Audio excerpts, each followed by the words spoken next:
नमस्कार, शिक्षालय में आप सभी का बेहद स्वागत है। मेरा नाम है Renu Yadav. Chemical reactions and equations की हम कुछ इक्वेशंस आजकल डिस्कस कर रहे हैं। एक इक्वेशन ऐसी भी जहां लिखा जाता है कि हाइड्रोजन सल्फाइड है, आपकी हाइड्रोजन सल्फाइड गैस है, ठीक है।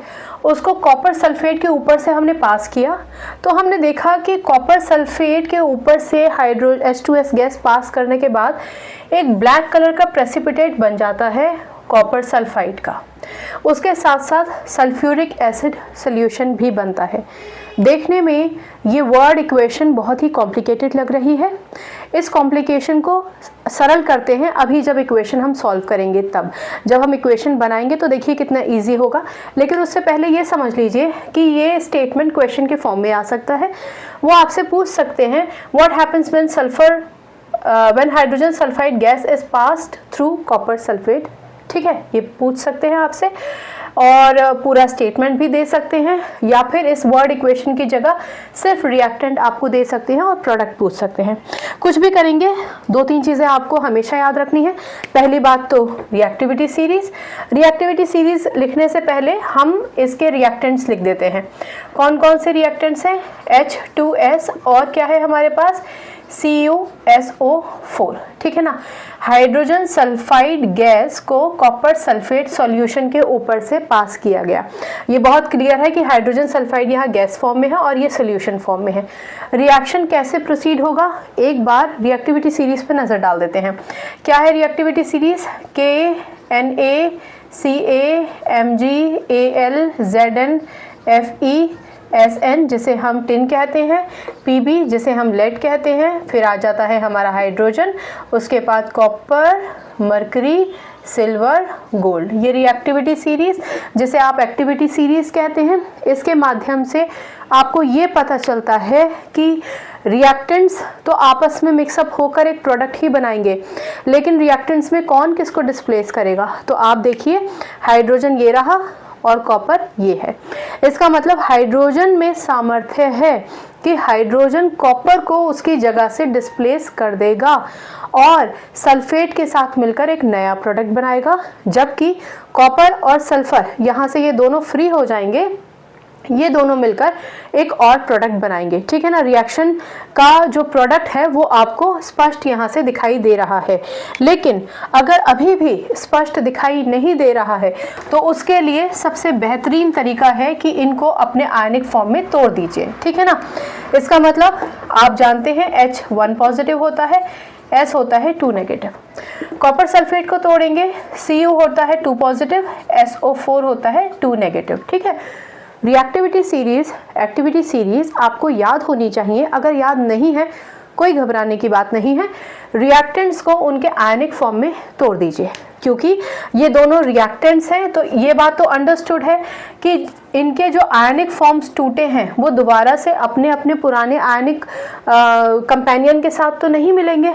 इसका मतलब ये H positive ion SO4 2 negative के साथ ही पार्टनरशिप करेगा, ठीक है ना। अगर 1% आप भूल भी जाएं कि हाइड्रोजन कॉपर से रिएक्टिविटी सीरीज में ऊपर था, कॉपर को डिस्प्लेस करेगा, अगर ये भूल भी जाएं तभी भी आप बस इतना याद रखिए कि अपने पार्टनर के साथ पार्टनरशिप अब उसको नहीं करनी। ये बिजनेस डील टूट चुकी है। ये H पॉजिटिव SO4 2 नेगेटिव के साथ कंबाइन करेगा। कैसे करेगा? आयनिक फॉर्म नीचे लिख लीजिए, H पॉजिटिव और ये क्या होता है SO4 2 नेगेटिव। प्रोडक्ट बनाने के लिए आयनिक फॉर्म में लिख लीजिए। इक्वल अपोजिट वैलेंसीज होती तो क्रिस क्रॉस करने की ज़रूरत नहीं पड़ती, पर इक्वल अपोजिट वैलेंसीज नहीं है इसलिए वैलेंसी लिखते हैं। यहाँ पर सिर्फ प्लस लिखा है, इसका मतलब इसकी वैलेंसी 1। यहाँ पर 2 नेगेटिव लिखा है, इसका मतलब इस पूरे ग्रुप की वैलेंसी है 2। हमने ये बात कई बार डिस्कस की है कि जब आप वैलेंसीज लिखते हैं क्रिस क्रॉस के लिए तो आपको पॉजिटिव नेगेटिव साइन की नहीं लगाना होता है। आप चाहें तो इन साइन को हटा भी सकते हैं। जब हम इसको क्रिस क्रॉस करेंगे तो आप देखेंगे कि H का मल्टीप्लिकेशन 2 से हुआ, जबकि पूरे SO4 का मल्टीप्लिकेशन 1 से हुआ है। तो इसका होल 1 लिखने का कोई सेंस नहीं बनता है, क्योंकि अगर आप 1 नहीं भी लिखेंगे तभी भी अंडरस्टूड है कि 1 है। यानी ये प्रोडक्ट हमारे पास बन के तैयार हो गया। तो अल्टीमेटली पहला प्रोडक्ट हो गया हमारा H2SO4। अब क्या बचा? मैं इसको यहाँ से हटा देती हूँ, ठीक है। ये H और ये SO4 तो पिक्चर से चले गए। अब कौन बचा? अब बचा Cu2 पॉजिटिव और S2 नेगेटिव। ये देखिए इक्वल अपोजिट वैलेंसीज है, क्रिस क्रॉस करने की जरूरत ही नहीं है, कैंसिल हो जाएंगे। इसका मतलब दूसरा प्रोडक्ट हमारा बनेगा CuS। तो ये प्रोडक्ट हो जाएगा हमारा CuS। बहुत ही सिंपल है, कोई हमें कैलकुलेशन करने की ज़रूरत ही नहीं है। सिर्फ आयनिक फॉर्म में तोड़िए और एक्सचेंज कीजिए और याद रखिए कि जो पॉजिटिव आयन था वो हमेशा पहले लिखा जाएगा, जो नेगेटिव होता है वो हमेशा बाद में लिखा जाता है। ये बात हमने पहले भी डिस्कस की है। कहने का मतलब अगर H पॉजिटिव है और SO4 2 नेगेटिव है तो H पॉजिटिव पहले आएगा। क्रिस क्रॉस करेंगे ना जब आप इसको तो H2SO4 बनेगा, ना कि SO4H2। ये तो हम पहले भी डिस्कस कर चुके हैं कि जो पॉजिटिव होता है, जैसे Cu2 पॉजिटिव S2 नेगेटिव, तो CuS बनेगा ना कि SCu बनेगा। ठीक है ना, इस बात को आप हमेशा याद रखिएगा। कुछ बच्चे 10th स्टैंडर्ड में ये गलत करके आ जाते हैं, तो कन्फ्यूजन की कोई गुंजाइश नहीं होनी चाहिए। दूसरा स्टेप क्या है? दूसरा स्टेप है बैलेंसिंग का। कॉपर कितना है, सॉरी H कितना है 2, H कितना है 2, चलिए S कितना है 1, S कितना है 1, कॉपर कितना है 1, कॉपर कितना है 1। SO4 का किसी से होल मल्टीप्लिकेशन नहीं हुआ है, कोई होल ट्वाइस होल थ्राइस वाला मसला नहीं है। SO4 का एक ही यूनिट है, SO4 का एक ही यूनिट है, यानी कि इक्वेशन हो गई आपकी बैलेंस्ड। अब इनके नाम लिख देते हैं। ये है हाइड्रोजन सल्फाइड, तो चलिए हम लिख देते हैं हाइड्रोजन सल्फाइड। ठीक है ना, ये कौन है? ये है कॉपर सल्फेट। चलिए हमने लिख दिया कॉपर सल्फेट। चलिए कॉपर सल्फेट, इन्होंने कहा black precipitate of copper sulphide is formed. इन्होंने जो प्रोडक्ट दिया है उसमें कॉपर सल्फाइड पहले बनाया है, उसके बाद H2SO4 बनाया है। हमने पहले H2SO4 बना दिया, बाद में कॉपर सल्फाइड बना दिया। क्या नंबर कटेंगे? कतई नहीं कटेंगे। प्रोडक्ट तो जो था वो है ही। आप बस ये गलती करके मत आइएगा कि H2SO4 को कॉपर सल्फाइड लिख के नहीं आना है आपको। H2SO4 क्या होता है? Sulphuric acid. तो आप यहाँ पर लिखेंगे सल्फ्यूरिक एसिड। ठीक है ना, सल्फ्यूरिक एसिड। अगर आप बीच में सोल्यूशन इसके नीचे नहीं लिखेंगे तो कोई दिक्कत नहीं है। और ये क्या है आपका? ये है कॉपर सल्फाइड। ठीक है ना, कॉपर सल्फाइड। यहाँ एक छोटा सा पॉज लीजिए। वो बच्चे जो शॉर्ट्स देखते हैं, कई बार ये कहते हैं कि पूरा बोर्ड नहीं दिखाई दे रहा। बेटा वो शॉर्ट्स में जो वीडियो है ना उसी को एडिट करके हम डाल देते हैं। आप चाहेंगे तो डिस्क्रिप्शन से पूरा लिंक ले सकते हैं वीडियो का, और पूरी इक्वेशन को या पूरे लेक्चर को उस वीडियो के ज़रिए आप सुन सकते हैं, समझ सकते हैं। ठीक है, चलिए अब देखिए, आप खुद देखिए कि इस पूरी रिएक्शन में हाइड्रोजन ने कॉपर को डिस्प्लेस किया और कॉपर ने हाइड्रोजन का जो पुराना पार्टनर था उसके साथ पार्टनरशिप की, यानी 2 डिस्प्लेसमेंट हुए हैं।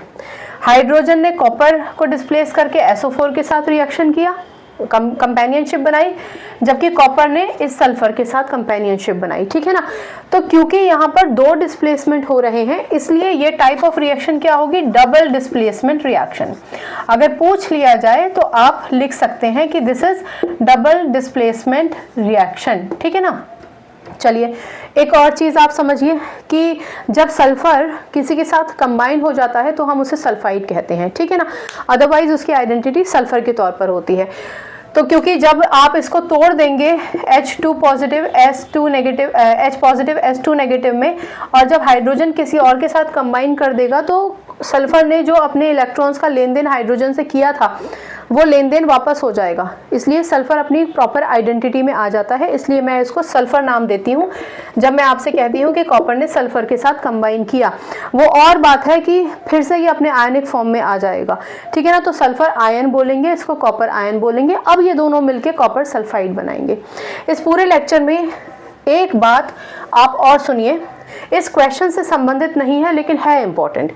देखिए, एक है आपका सल्फाइड आयन, ठीक, एक है आपका सल्फेट आयन और आपका सल्फाइड आयन।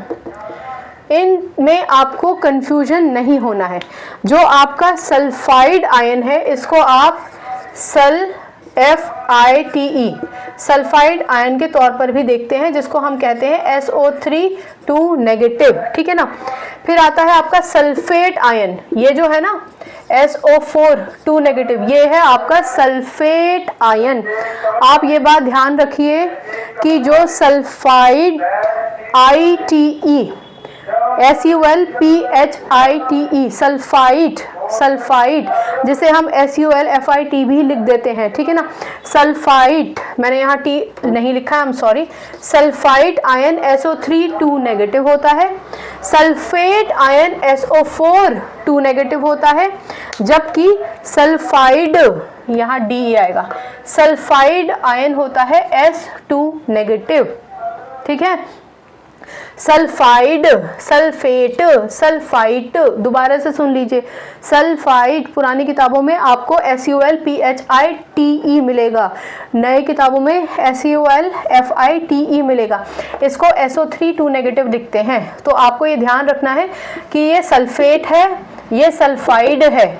सल्फाइड मतलब S2 नेगेटिव, यानी ये जो है ये सल्फाइड है, ये S2 नेगेटिव, और सल्फेट ये है SO4 2 नेगेटिव, ठीक है ना। तो इसमें कंफ्यूजन नहीं होना है, सल्फाइड, सल्फाइड, सल्फेट, ठीक है ना। स्पेलिंग भी गलत लिख कर नहीं आनी है। अगर आप कंफ्यूज हो गए हैं, आपने फॉर्मूला सब कुछ ठीक बना दिया, रिएक्टेंट बना के प्रोडक्ट ठीक बना दिया, पर आप कंफ्यूज हो गए सल्फाइड है कि सल्फाइट है, मत लिखिए, नाम मत लिख कर आइए। नाम लिख कर आएंगे तो गड़बड़ी हो जाएगा। सिर्फ इक्वेशन ठीक लिख कर आ जाइए और संतुष्ट हो जाइए कि आपने इक्वेशन को बैलेंस कर लिया है, आपके नंबर नहीं कटेंगे।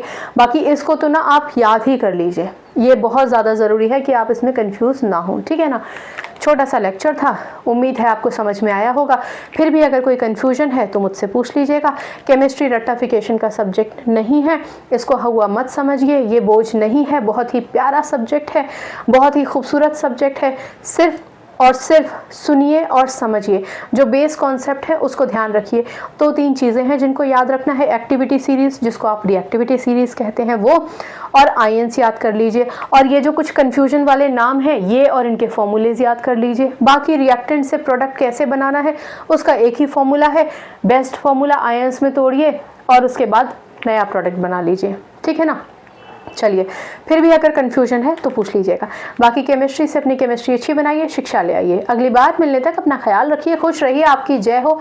ऐसा काम ज़रूर कीजिए और याद रखिए, ज़िंदगी में भले ही कितनी भी अड़चनें आ जाएं या आपको इस समय हार मिल रही है, लेकिन याद रखिए कि वो हार, वो निराशा, उन सबको संजो के रखिए, सजा कर रखिए, क्योंकि जिस दिन आप जीतेंगे ना, आप इसी संजोई हुई निराशा को या फेलियर को किसी दिन ग्लोरीफाई करके कहेंगे। समय हमेशा पलटता है, कभी भी एक जैसा नहीं रहता, मेहनत हमेशा फल देती है। आज अगर आपके सामने मेहनत का फल नहीं मिल रहा है तो इसका मतलब ये नहीं है कि ज़ाया हो रही है, वेस्ट हो गई। कभी भी पानी की तरह बह नहीं जाती, दूर नहीं चली जाती है, मेहनत वापस आती है, आपको रिवॉर्ड देकर ही जाती है।